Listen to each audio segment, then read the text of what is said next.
Maud Sanchez-Brichoux, bonjour. Bonjour. Vous êtes la coordinatrice en France de l'association Voix Libre, dont l'antenne est basée à Strasbourg, et qui vient d'être récompensée parmi 400 candidats en obtenant le deuxième prix de l'initiative en économie sociale de la Fondation du Crédit Coopératif pour un projet de microcrédit en Bolivie. Qu'est-ce que c'est le microcrédit ? Alors le microcrédit, c'est un outil magique, un outil financier d'abord, qui permet à des populations complètement marginalisées, qui ne sont pas solvables, d'avoir accès à un mini-prêt. Donc à Voix Libre, le premier microcrédit, c'est l'équivalent de 100 € et qui est distribué à des femmes qui sont dans les ordures, qui sont dans les mines, des femmes des bidonvilles qui sans ça n'auraient jamais eu accès à un prêt.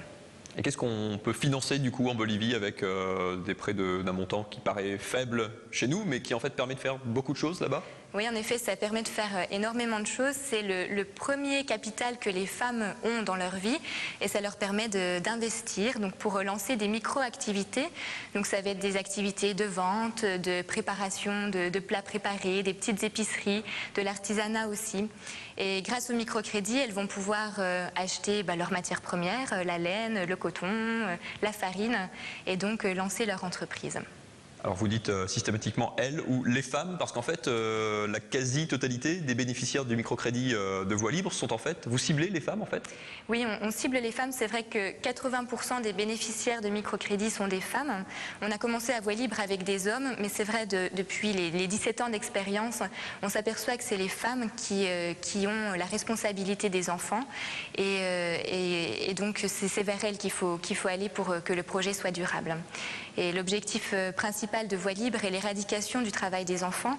Donc si on veut aider les enfants, c'est en aidant les mamans. C'est une philosophie de l'aide ou de l'assistance qui n'est pas de donner quelque chose, mais on va dire, de créer quelque part un fait social, une nouvelle société entre guillemets, enfin d'aider différemment les populations. Oui, exactement, c'est vrai que le microcrédit c'est vraiment un projet qui transgresse tous les préjugés économiques et sociaux. Ça part en fait d'un nouveau regard sur la pauvreté, de se dire que c'est les plus pauvres qui peuvent devenir créateurs de richesses, que c'est des femmes qui sont esclaves qui peuvent devenir entrepreneuses. Et c'est vraiment un nouveau projet de société qui place les plus pauvres au centre et qui les responsabilise. Donc les bénéficiaires, ce ne sont pas des assistés, mais vraiment des partenaires qui sont leaders de leur projet. Comment est-ce qu'on arrive à vendre entre guillemets ce projet en Europe ? C'est un petit peu difficile culturellement ou même sur place d'imposer entre guillemets ce nouveau modèle ? Alors déjà, c'est pas un modèle qui est imposé parce que c'est vraiment les bénéficiaires qui choisissent. Moi, j'ai participé à de nombreuses réunions de microcrédit en Bolivie où il y avait des centaines de femmes. Et sur 100 femmes, elles choisissent pas toutes d'avoir un microcrédit parce que c'est aussi un défi de changer de vie et de devenir entrepreneuse. Donc c'est vraiment un modèle qui est choisi. Et puis ici en Europe, le microcrédit est devenu célèbre, c'est sûr. Mais je crois que ce qui nous a valu ce prix, c'est que le microcrédit de Voix Libre est innovant pour deux choses. Parce que c'est un microcrédit sans taux d'intérêt. Donc ça veut dire qu'on leur prête 100 €, elles remboursent 100 € et on leur demande un intérêt qui est humain. C'est-à-dire qu'une femme va signer un contrat de solidarité exigeant et elle s'engage à former 3 autres femmes au métier qu'elle a appris. Si elle est boulangère, c'est 3 autres femmes qui vont être formées. Et du coup, ça fait un effet des multiplicateurs qui est fabuleux et ce qui explique les chiffres aujourd'hui qu'on a plus de 100 000 microcrédits qui ont été distribués en 17 ans. C'est quoi la contrainte depuis l'Europe d'entretenir, de faire fonctionner une structure aussi importante, qui touche, comme dit, des dizaines de milliers de personnes ? Oui, alors c'est vrai que c'est un défi quotidien puisque Voix Libre a fait le choix de créer une structure en Bolivie qui est 100% bolivienne. Donc on a plus de 200 chefs de projet qui sont tous intégralement boliviens. La plupart d'ailleurs sont issus des milieux les plus défavorisés.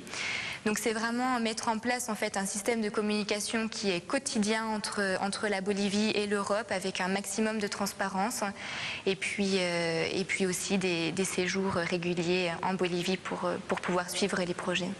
Au-delà de vous féliciter pour ce prix, qu'est-ce qu'on peut faire très concrètement si on veut donner un coup de main à Voix Libre ici en France ? Alors concrètement, c'est sûr qu'il y a toujours des centaines de femmes qui sont sur les listes d'attente pour avoir des microcrédits. Donc vous pouvez être donateur avec 100 €. Vous savez que vous lancez une micro-entreprise en Bolivie. Vous pouvez le faire par le biais de notre boutique en ligne sur notre site voixlibre.org. Devenir également bénévole. Donc à Strasbourg, on a une 50aine de bénévoles qui sont actifs pour de nombreux projets. Et également, je vous invite pour tous les Strasbourgeois à venir nous retrouver le 20-21 novembre à notre événement de solidarité, un week-end humour, bien-être et solidarité au centre socioculturel du Fossé des 13. Rappelez-nous les dates, 20, 21. Donc c'est le 20-21 novembre. Merci beaucoup, Maud Sanchez-Brichoux.